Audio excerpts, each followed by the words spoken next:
고린도 교회의 신앙적인 가장 중요한 본질과 책임들을 이제 오해하고 있는, 그르치고 있는 교회를 깨우치는 서신입니다. 저들을 여전히 성도라 부르는 것 기억하고 읽으셔야 됩니다. 잘못하면 잘라버리면 그만인 데가 아니고 그 속에서 신앙생활이 영위되고 투쟁하고 그리고 모두를 같은 은혜로 몰고 가는 하나님의 역사를 믿어야 한다. 그런 가르침입니다.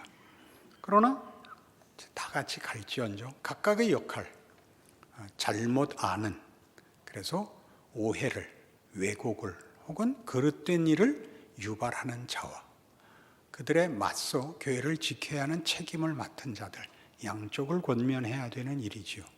그 일에 나를 본받는 자가 되라, 이렇게 되는 것입니다. 나를 본받는다는 것은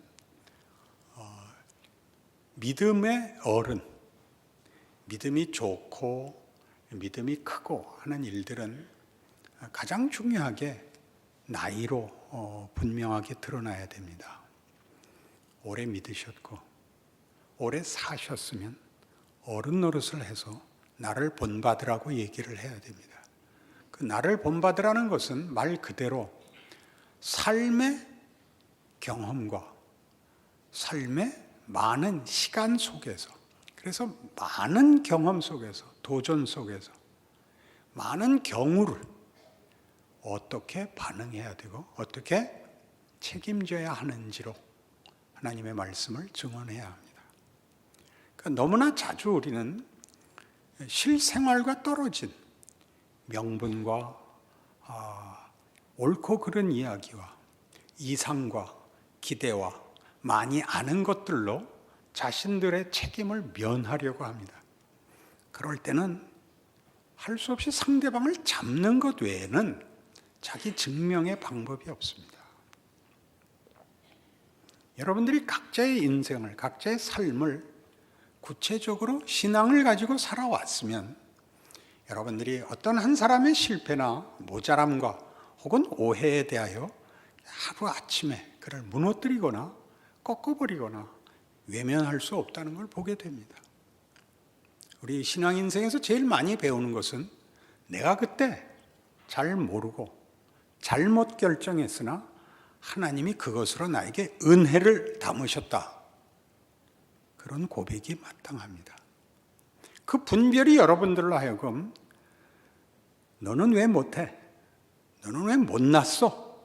이렇게 얘기하는 것 하라고 그 경험을 준 것이 아니라 내가 실패한 자리, 내가 몰랐던 자리에서 나를 지키신 하나님의 은혜를 내가 어른이 되어 내 뒤를 쫓아오는 신앙인, 현실을 사는 신앙인에게 격려하며 기다려주는 것으로 일하지 못하면 그것은 감히 나를 본받는 자 되라 라고 말할 수 없는 것입니다. 로마서 12장에 가보시죠. 로마서 12장 1절 이 중요한 말씀에서 앞에 모든 하나님의 구원에 관한 목적과 일하심과 성취하시고 우리에게 운명이 되게 하신 모든 일을 설명하심으로 그러므로 형제들아 내가 하나님의 모든 자비하심으로 너희를 권하노니 너희 몸을 하나님이 기뻐하시는 거룩한 산제물로 드리라. 이는 너희가 드릴 영적 예배니라. 그러니 영적인 예배는 기도원 가서 기도하는 것까지 이렇게 간단한 문제가 아니라 여러분들의 삶의 형편, 현실, 실존 속에서 일어나는 책임 있는 증언이어야 되는 것입니다. 어려움 속에서 어떻게 할 것인가? 한계 속에서 어떻게 할 것인가? 매일 만나는 시험과 매일 확인하는 절망을 어떻게 믿음에 묶을 수 있는가입니다. 그래서 예전에는 정답을 얘기하면 내가 회개를 하면 모든 것이 정상화되고 형통하게 되고 확인이 되고 더 이상 뭘 할 필요 없이 그것으로 모든 문제가 해결이 되는 것으로 기대했었습니다. 그래서 회개하고 실패하고 회개하고 실패하고가 거듭되고, 그러니까 회개를 더 진하게 하게 되죠. 그냥 하던 회개에서 철야로 가고 금식으로 가고 무슨 집하라 헌금하고 하는 식으로, 이 모든 일의 부작용은 그 일에 있는 것이 아니라 이 오해에 있습니다. 넘어지고 일어나고 넘어지고 일어나고 내 힘으로 못 일어나고 하나님이 나를 일으켰다는 것을 증언하는, 그래서 믿음을 가지는, 용서할 수 있는, 기다릴 수 있는 것으로 증언되지 않고 더 무서워지고 더 경직되고 더 시퍼런 것으로 우리를 몰았습니다. 그러니까 한국 교회가 두고두고 아직까지도 교회에 대해서 스스로 반성하는, 그리고 공격하는 말 중에 하나가 우리 교회는 사랑이 없어입니다. 사랑은 뭘까요? 만나면 막 껴안고 좋아하는 거요? 아닙니다. 사랑은 오래 참는 겁니다. 교회 안에서는 더더욱 특별하게 비난과 정죄가 급하고 무섭습니다. 교회이기 때문에 더 그러는 것 같습니다. 그렇지 않습니다.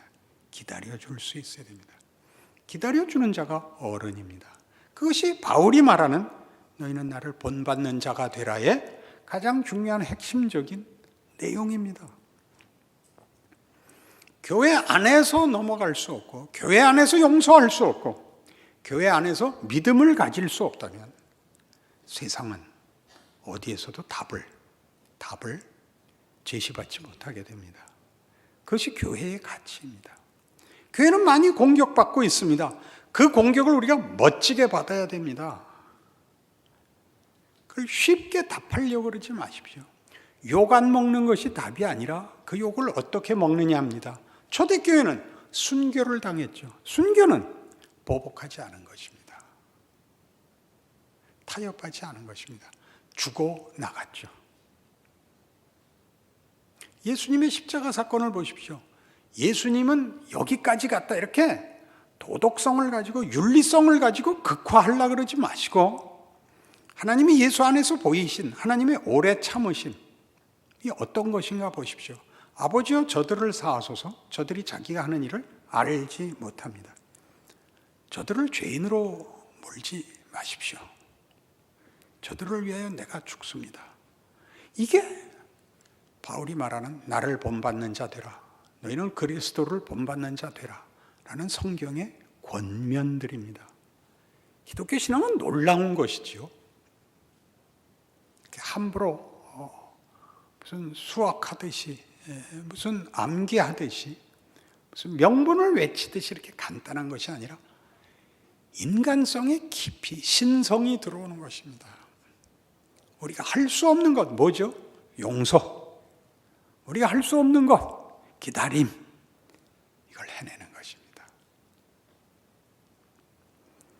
그리고 이 나를 본받으라는, 또 구체적으로 유익을 위해서 본받으라 그러는 것입니다. 어떤 유익? 조급함, 한계, 우리의 한계 내에서 판정을 내리지 말 것을 요구합니다. 여러분 자녀를 길러보시면 누구나 경험하신 것처럼 부모가 자녀한테만은 집니다. 그렇지 않습니까? 자기를 위하여 자녀를 잡는 부모는 없습니다. 다 공감하실 것이죠. 자녀를 위하여 부모가 집니다. 너무나 당연한 것입니다. 그러니 성경에서 훌륭하다는 것은 언제나 그렇지 않은 사람을 잡아서 훌륭한 것을 만들지 않고, 훌륭한 것은 언제나 모두를 위하여 유익이 되는 역할을 말합니다. 모세의 경우를 보시죠. 모세는 출애굽해서 그 백성을 이끌고 시내산에 와 하나님을 만납니다. 하나님 만나러 올라간 동안, 그 40일 동안 기다리던 백성들이 금송아지 만듭니다. 하나님 진노하시고, 하나님이 이렇게 모세에게 얘기하죠. 이 민족을 멸절시키고 너로 내가 새 민족을 이루겠다. 모세의 반응이 대단히 놀랍습니다. 하나님, 그렇게 하시려면 내 이름도 빼주십시오. 이게 무슨 뜻일까요? 우리는 전에 시편 90편을 하면서 시편 90편이 모세의 기도인데 모세의 기도가 이스라엘의 못난 것을 실컷 얘기해 놓고 하나님 그러나 이 백성을 기억하시고 주께서 이루려던 뜻을 기억하고 이루어 주십시오. 이렇게 끝내는 것을 보았습니다. 기억이 안 나는 표정이니까 가봅시다.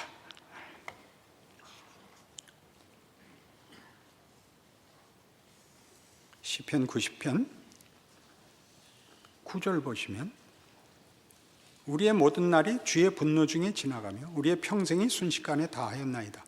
우리의 연수가 70이요 강건하면 80이라도 그 연수의 자랑은 수고와 슬픔뿐이요 신속기간이 우리가 날아가나이다.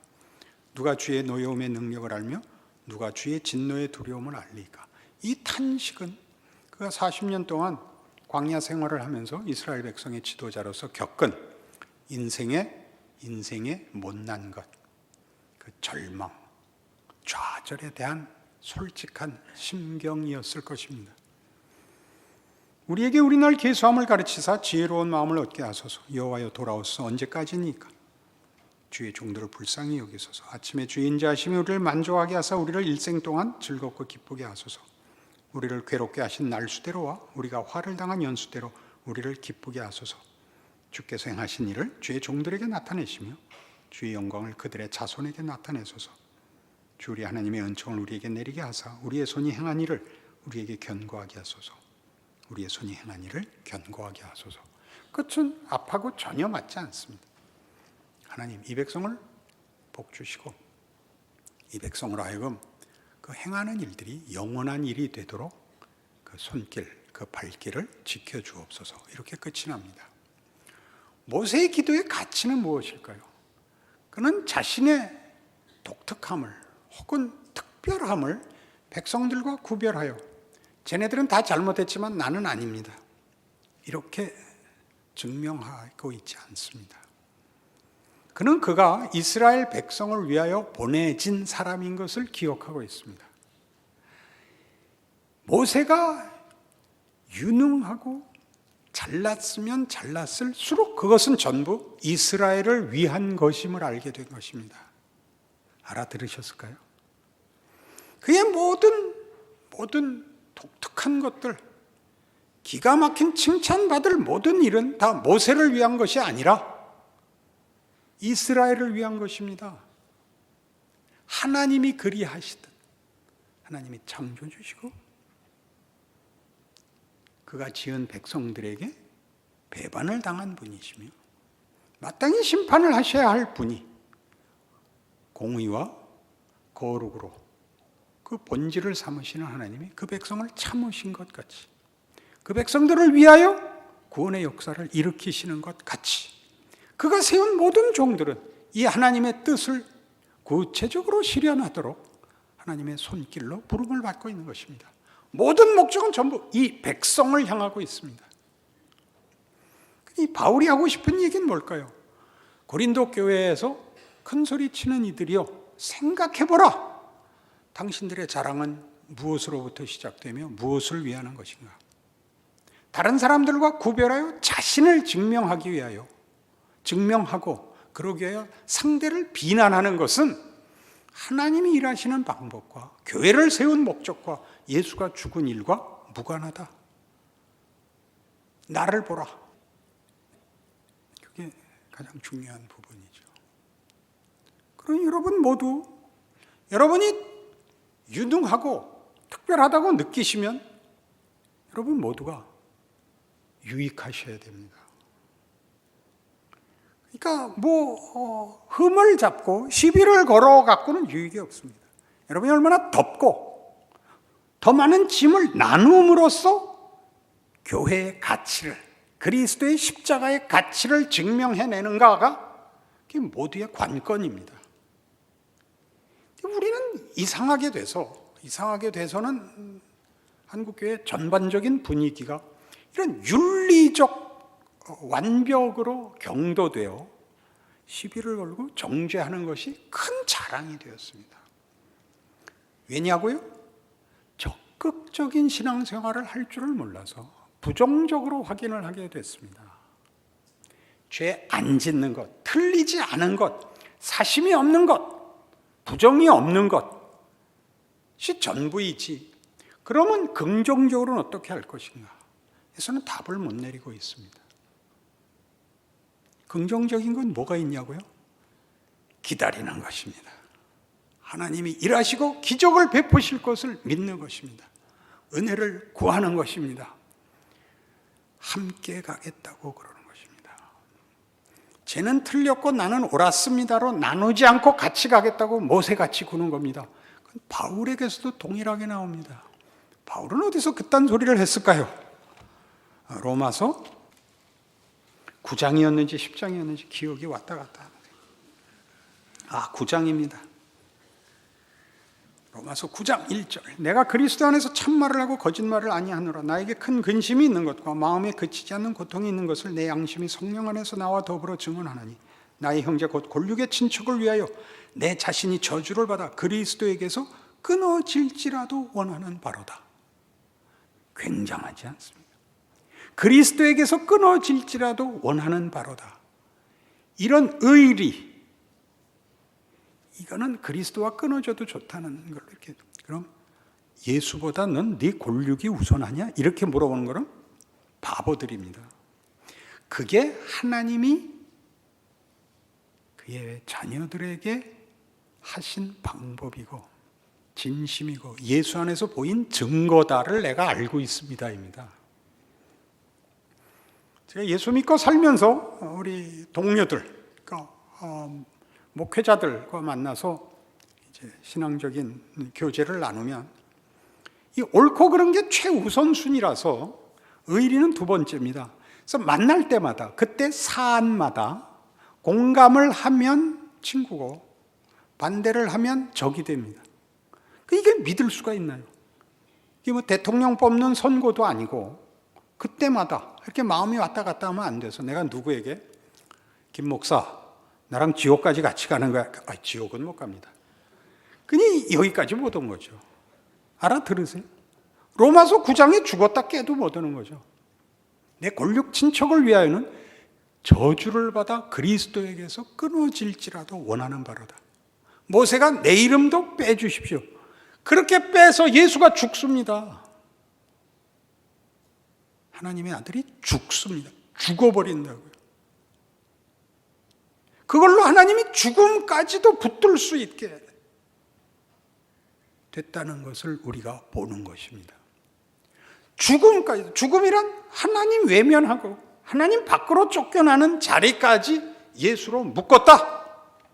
그렇게 역사적으로 증언하는 것이 십자가요, 예수의 죽음입니다. 거기서도 생명이 생겨날 수 있다고.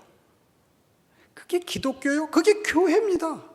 근데 교회가 가장 치사하게 노는 이유는 죄가 들어오면, 죄는 부패요 왜곡입니다.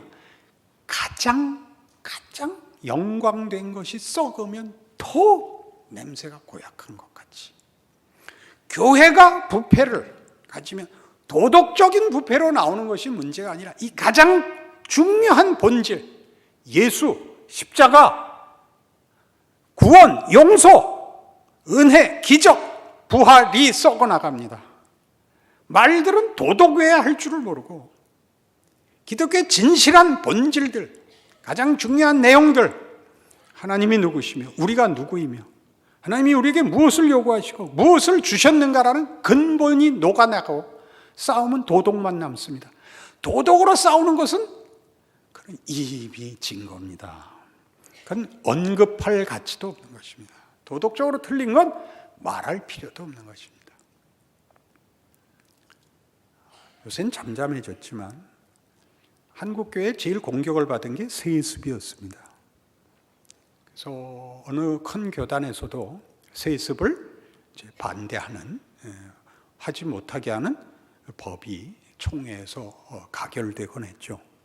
우리 교단에도 그 문제가 제기되었습니다. 그때 제가 아주 중요한 발언을 했죠. 제가 한두 번 훌륭한 게 아니지만 그때 결정적으로 세습 문제를 다루는 건 교회의 창피다. 그건 창피다. 그걸 법으로 세워야 한다는 건 기독교를 부정하는 거다. 그건 그 다음 문제다. 아들이 하냐 마냐가 아닌 교회를 만들어야 된다. 거기 복음이 있고 은혜가 있고 하나님의 통치가 있는 교회가 되는 것이 우선하고 전부이지, 권력으로 이해하여 세습이 문제가 된 거 아니냐. 거기가 어떻게 권력의 자리냐. 목사라는 게 어떻게 권력의 지위냐. 그래서 우린 제기도 안 했어요. 우리 교단 목사들도 또 때로는 몹시 훌륭해요. 말을 알아들은 거 보면. 그래서 밖에서 시비를 건 사람들이 있어요. 다른 총회들이 세습 반대 결의를 했는데 법을 총회에서 가결했는데 너희 교단은 왜 문제 제기도 안 하냐? 우리가 뭐라 그랬겠어요? 속으로만 뭐라 그랬어요? 집에 가서 기도해 보세요. 그러니까 우리 모든 교회들에게 어디서 웃음이 사라졌는가를 보세요. 왜 예수를 불러서 무서워지는지, 왜 기도를 동원해서 무서워지는지, 왜 웃음이 없는지, 왜 용서가 없는지, 왜 반갑지 않은지, 기독교의 본질, 기독교의 내용, 우리에게 소망이 되고 우리를 살찌게 하고 우리를 웃게 하는 것, 그것이 회복돼야죠. 그게 바울의 얘기예요. 나를 본받으라. 나를 본받으라. 자식을 이기는 부모가 어디 있냐. 그런 의미예요. 뭐라고 되어 있죠? 본문에 오시면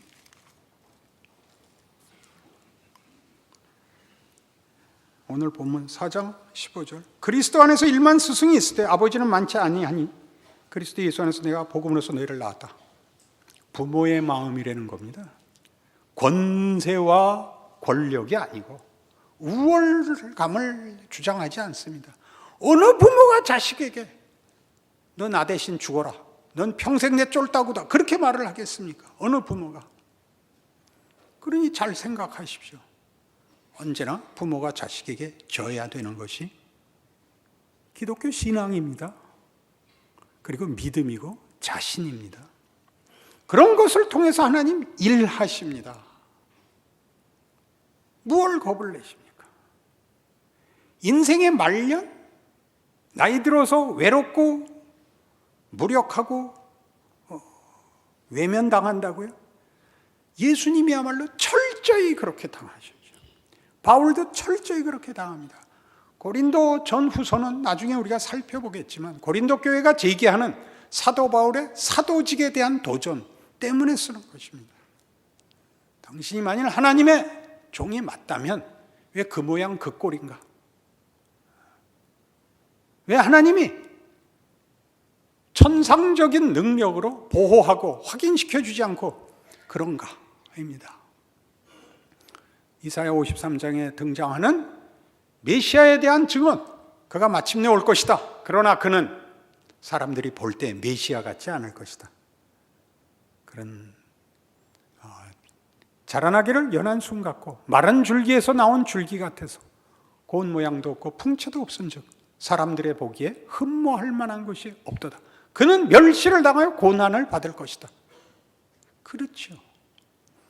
하나님이 일을 그렇게 하신다는데 어떡하실 겁니까? 고맙죠. 하나님이 우리에게 부모가 되신답니다. 나를 아버지라고 부르라는 것입니다. 그 신비와 그 위로와 그 감사를 누리지 못한다면 기독교인으로서는 불행한 일입니다. 그러면 여러분 각자가 교회 안에 오시면 뭐가 눈에 보이고 뭐가 앞서 생각이 되면 어른 노릇을 하십시오.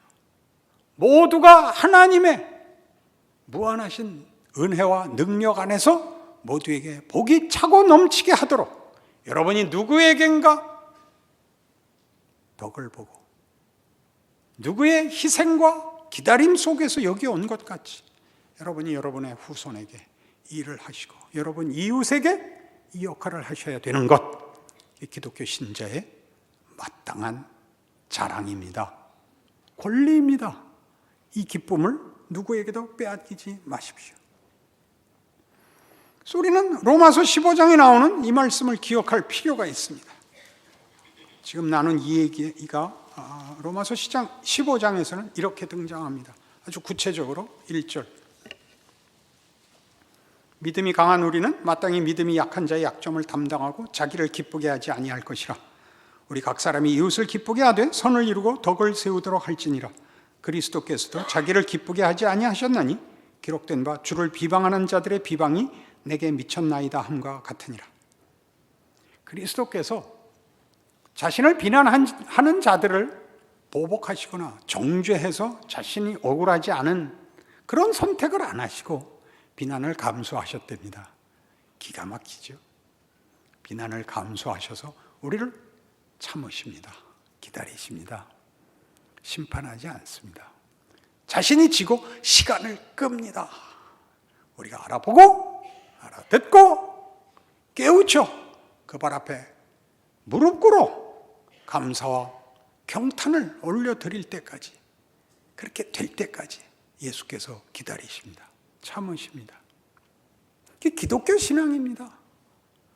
그러니 우리 모두가 그런 은혜를 받은 현실적, 구체적 지위와 그런 걸 나누어줘야 할 시간적, 역사적 자리에 있습니다. 나이가 그렇습니다. 최우선적으로 먼저 믿은 것이 그렇습니다. 그 영광 누리십시오. 그 영광 누리십시오. 너희는 나를 본받으라가 잘난 척하는 말이 아니라 어떻게 하나님의 일하심을 이해하여 시간을 끄는, 하나님의 은혜를 더 연장하는 귀한 책임을 맡은 것인가 기억하시는 그런 인생을 자신에게서 확인하셔야 억울하지가 않습니다. 위대하고 경쟁을 벌여야 하는 일들이 남아있는 게 아니라 모두가 위대한 것입니다. 누구나 누구의 부모거든요. 누구나 누구의 자녀이고. 박혁허세 같이 아래서 태어나왔을 리는 없으니까. 그러니 하나님이 어떻게 우리에게 귀한 기회와 지위와 자리를 주셨는가를 기억하여 너희는 나를 본받는 자가 되라 라는 말이 자신의 책임과 영광인 것을 기억하는 여러분들의 현실적인, 여러분의 지금의 지위, 지금 여러분이 붙잡혀 있는 정황, 현실이 여러분에게 허락하는 기회요, 구체적인 자리라는 것을 기억하는 그 기쁨이, 그 특권이, 그 자랑이, 그 기대가 여러분의 삶에 늘 충만하시기 바랍니다. 기도하십시다. 하나님 아버지 은혜를 감사합니다. 우리의 존재와 지위와 삶의 정황들이 이렇게 극적일 수가 없습니다. 독특하고 너무나 귀합니다. 우리를 통해 하나님 일하시기 때문입니다. 우리의 자리에 함께 하시기 때문입니다. 내가 있는 곳, 내가 처한 그 형편이야말로 성육신의 연장이요 하나님의 찾아오심의 확실한 구체적 자리입니다. 책임 있게 굴어야죠. 명예롭게 굴어야 됩니다. 그것은 영광이요 참으로 기이한 일이며 감사한 일입니다. 그 기쁨 누려 우리가 사는 우리의 시대에는, 우리가 사는 사회에서 교회가 가지는 영광, 믿는 사람들이 가지는 책임, 귀하게 열매 맺는 그 결과도 보는 우리의 인생 되게 하여 주시옵소서. 예수님 이름으로 기도합니다.